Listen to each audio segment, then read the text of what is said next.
Greeks and bienvenue. Thank you for returning to this broadcast for another night. Most cultures around the world have legends about shape-shifters. Tonight we return to Mexico for another tale about an encounter with one. Midnight broadcast presents Brujo. Great-grandfather was very young and his grandfather was still around.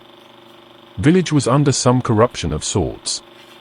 People became really ill, cows died from day to day, fruit trees gave bad fruit. There was talk of some Brujo, a witch.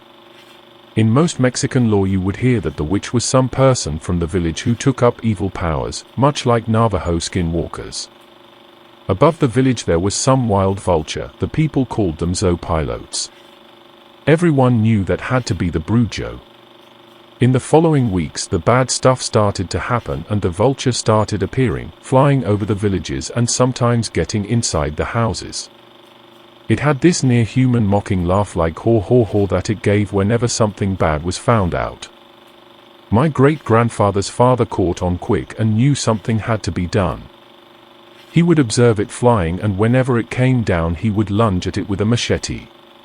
Struck it badly, like it was nearly tattered. The vulture shredded into pieces but it still had life in it to fly away. Came back weeks later with no sign of cuts. Meanwhile they found dead cows in some ranch, their blood sucked out of them. The people of the village started getting mean vicious dogs after this. Fast forward some months later, Vulture Brujo is still at his things. Stealing small animals, chicks, kittens, piglets and tearing them apart and eating them. Great-grandfather Macias was warned by his dad to take the really mean dogs with him wherever because of the Brujo. Dogs acted tame with everyone but barked like crazy whenever the vulture came flying about. Like primal fear barking, vicious gnarly mad dog barking. Macias was walking to get some abroads, groceries, from the store when suddenly the dogs started their mad barking. No vulture above, he looked around and found there was an old man in dirty rags watching from the ditches. Dogs getting out of hand and start chasing the old man, Macias went towards them to keep them from killing the guy. When he came closer he saw the old man was wrong looking. Sharp talon hands, thin scaly legs. Macias caught a glimpse of his covered face, it was rat-like. The old man made his way towards Macias while not bothering with the dogs clinging on, biting his limbs. Macias stood there paralyzed as it neared. Woke up at home, he blacked out for 2 days apparently. His father told him what happened. When he heard the barking dogs he rushed out to find him and took his machete with him. When he found him, he was just standing there with a vacant look on his face while the old man was still fighting the mad dogs still clinging unto him. The old man ran away at a high speed when my great-great-grandfather got there. Months with the Brujo made people move away, they were escaping to other far villages. Fruit was inedible and livestock too sick, calves died very young. My great-great-great-grandfather Arturo took it to himself to hunt down and kill the Brujo for good.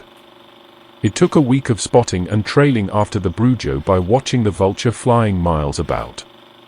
Night came about. Arturo and about 3 people found the forest where the thing flies to at night. And they found this bundle of twigs, a small hut-size thing. They see it because of this light emanating from it and find that it was some lit fire. So what they did is that the bravest man in the group got up and tucked his shirt in and hacked at the twigs, and in the bundle there was like a little house and he saw a sleeping man. He hacked it up and when the man began screaming, all other men started barging in with their machetes and hacked the old man again and again all night. And when they were sure the old man was nothing but ribbons of flesh, they burned the Brujo's forest down and came back that afternoon with a holy man and buried everything under stone. The whole thing was later graphically explained to every child in the village and even great-grandfather Macias because there should always be someone who knows how to kill one of those things. I hope that you enjoyed tonight's broadcast. If you enjoyed tonight's story, then please subscribe to the channel as more Greentext will appear daily. A new broadcast will appear when the clock strikes midnight Central Time.